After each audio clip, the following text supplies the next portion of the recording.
if you're a part of the main demographic of my channel, then I am sure that you have been asked at least once what are your plans regarding having kids. While a lot of you, considering the current trends in the world and the entire environmental situation, might have given your grandma the answer that she would not have liked to hear, there are, I am sure, some of you that are either going to have kids at some point or that have not made their mind up yet. And if you're falling into that group, then stick around, because today we're talking all things nutrition and fertility. There are not any adequate nutritional guidelines regarding what is good to eat when you are trying to conceive, and I think considering that fertility problems are an issue that has been on the rise in the past decades, this definitely needs to be talked about more. Around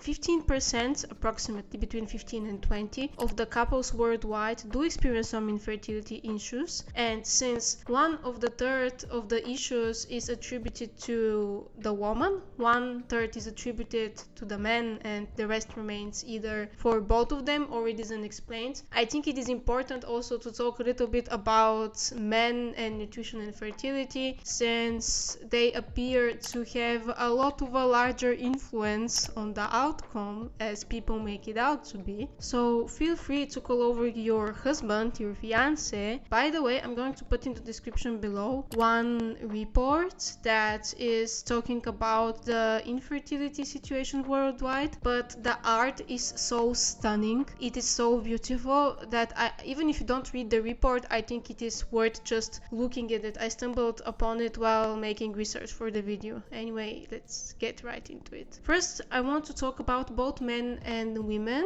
the age factor of fertility, and also some other topics regarding body weight in general. What does research say about age and fertility? For both men and women, it appears that after the age of 35, there seems to be a decline in the chance that the conception is going to be successful. For men, there's a decrease in testosterone, and for women, since you probably know, but we have a limited amount of eggs, and we also start releasing generally less eggs during our menstrual cycle as the years progress. Furthermore, after 40, you start slowly approaching menopause. Depends on what is your timeline, because for each woman it is at a different age, but it is somewhere in the late 40s, early 50s. But at that point, your eggs have also accumulated probably a significant amount of DNA damage, depending on your lifestyle, of course. If you're somebody that engages in mostly healthy habits and you don't smoke and you do not practice excessive alcohol consumption, then you're going to have better chances than somebody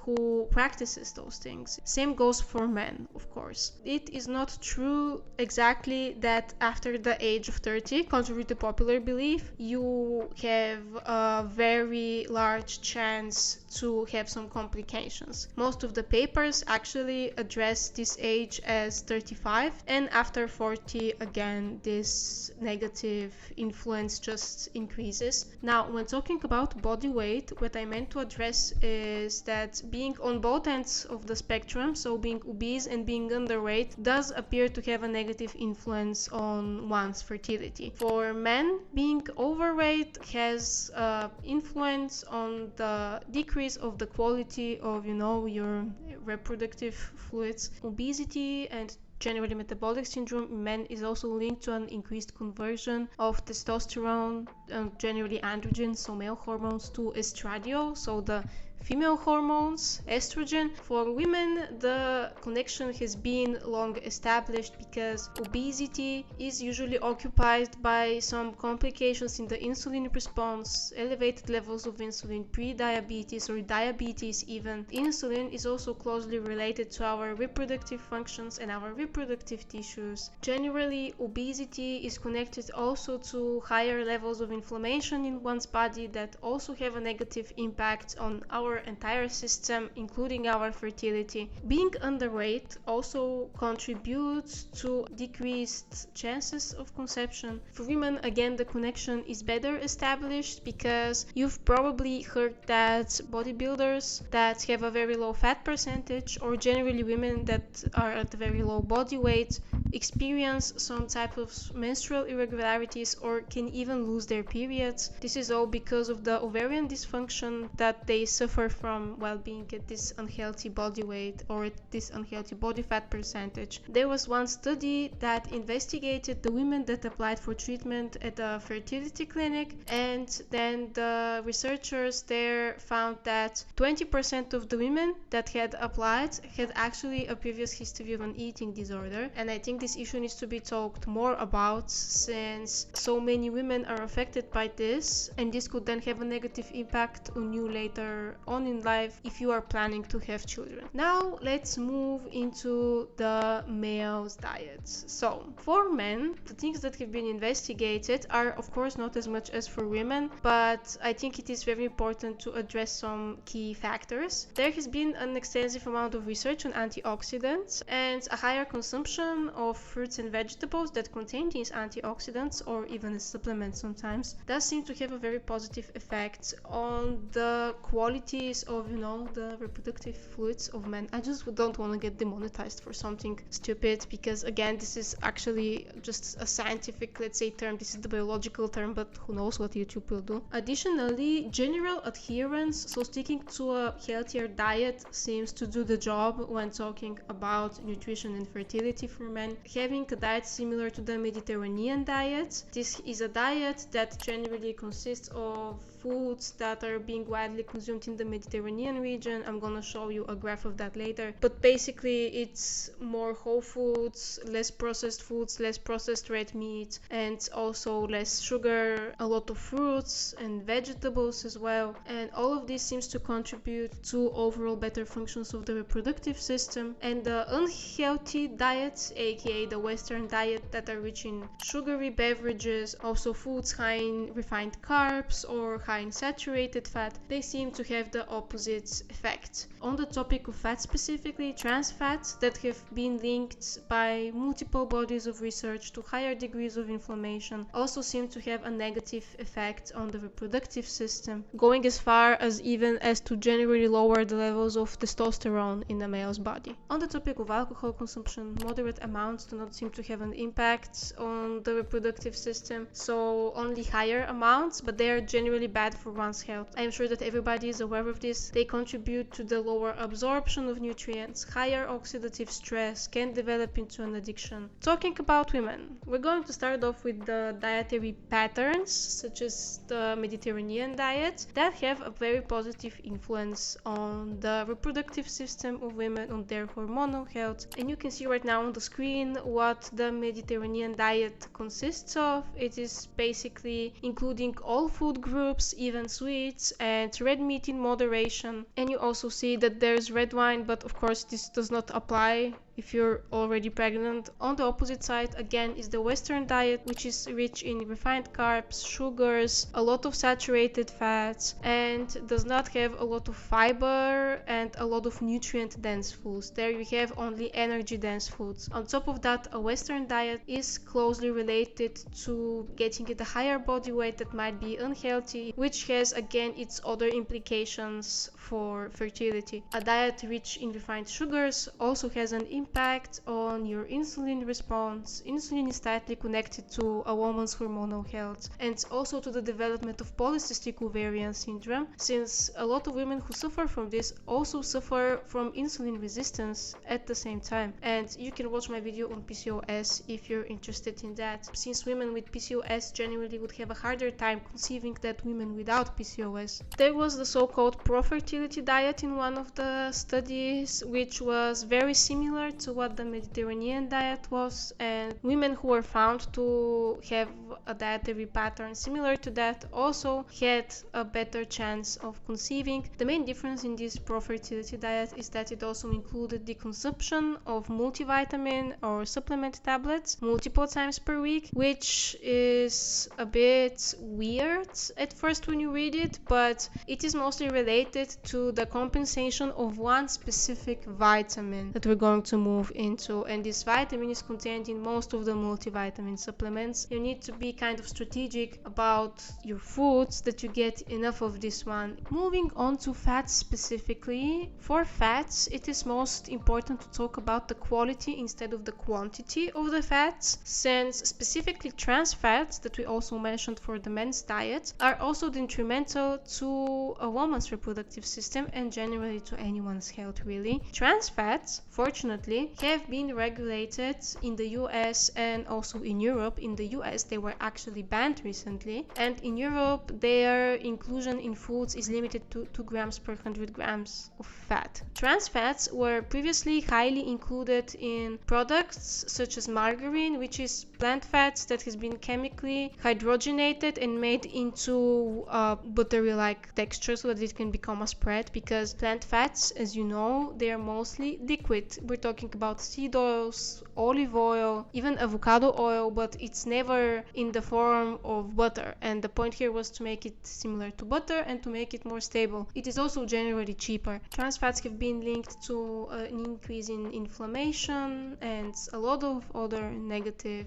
impacts, and this is why today they cannot be found in large amounts in a lot of foods in Western countries, but they can still appear in some fried foods just due to the cooking processes, or they can be found as trace elements in some foods such as animal products or dairy products, or sometimes baked goods, some snacks and spreads, and all of that stuff. The larger concern here is their presence in countries where they're not being regulated. In these countries, the foods that contain trans fats compared to other alternatives are also usually cheaper. On the other hand, omega-3 fatty acids seem to have a positive influence on a woman's fertility, but in my opinion, this comes down to the elimination of a deficiency, since most people, if they do not consume a supplement, they probably do not eat enough fish or seafood to consume the recommended amounts of omega-3 fatty acids, and omega-3s are largely important for the anti-inflammatory process in our body to decrease inflammation. And while some studies found some impact and some did not, it might also be, again, as I said,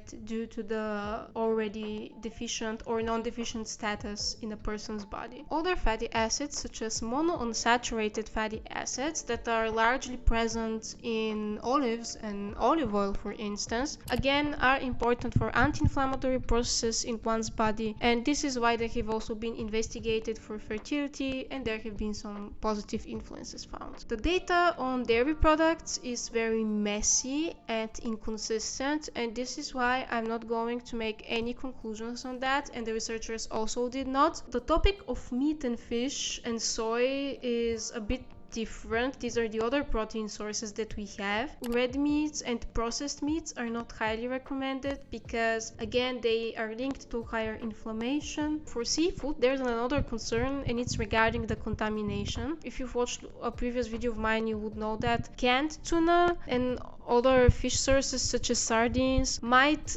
have higher concentrations of certain contaminants such as mercury, generally heavy metals, and if you consume them too frequently, that might lead to you having higher levels of mercury in your bloodstream than normal, and elevated levels of mercury have been linked to problems with fertility, and this is why consuming way too much seafood might be problematic. I think it's also kind of funny that one of the papers emphasized that seafood might increase sexual intercourse, which was funny, and how that might positively impact fertility.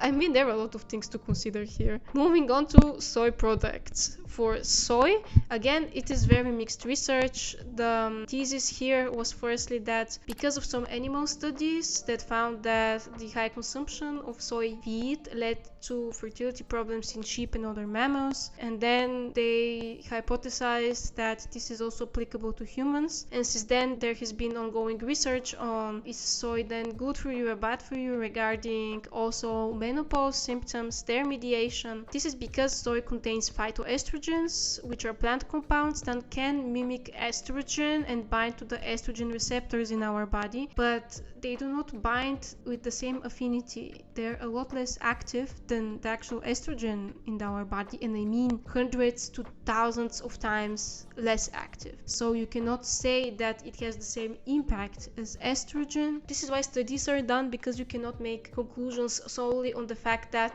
it contains phytoestrogens, because it is also how do phytoestrogens act in our bodies. Anyway, data is very mixed. Some studies found positive influences of phytoestrogens on both fertility and also the management of menopausal symptoms such as hot flashes. I actually have an entire separate video on phytoestrogens if you're interested. This is why if you eat tofu from time to time, then just keep on doing that. As a conclusion of all the protein sources, really, apart from not consuming way too much seafood and also canned fish such as sardines or tuna, there is not too much to worry about here, and also not a lot of red and processed meats. The one thing, however, that is being recommended when talking about fertility to most women is supplementing folic acid. This is the B vitamin that I wanted to talk about because it's technically B9. Folic acid is the vitamin that is involved in our DNA synthesis. Therefore, it's very logical that it would also help with fertility, since you have to synthesize DNA for the whole baby.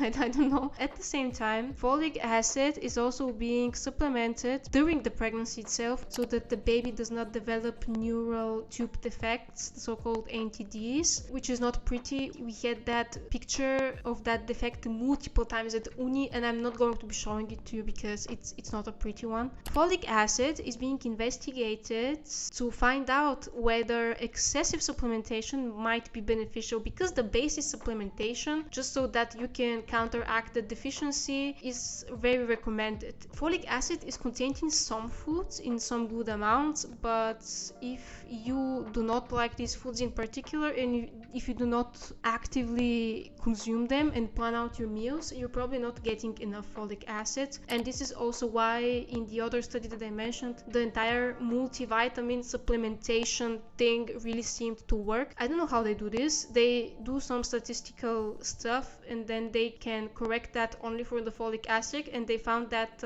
this correlation with the positive influence of multivitamins was mostly due to the folic acid that was in them. Moving on to other things that are controversial about fertility and not so controversial about pregnancy generally. So those are caffeine and alcohol consumption. I'm pretty sure that you know that caffeine is not to be consumed excessively when you're already pregnant. The general recommendation is to stay under 200 milligrams per day, and caffeine, if consumed in large amounts during the pregnancy, can lead possibly to some issues and maybe even to miscarriage. Caffeine is contained not only in coffee but also in matcha, in green tea, other teas, even in chocolate, and being aware of how much are you consuming is very important. For the period prior to the pregnancy, it is not exactly clear if it has an impact, so we're not going to be making any assumptions there, but you know, generally consuming excessive amounts of caffeine can have a negative impact on your states of anxiety and your sleep and all of that. So sticking to the 200 milligrams per day for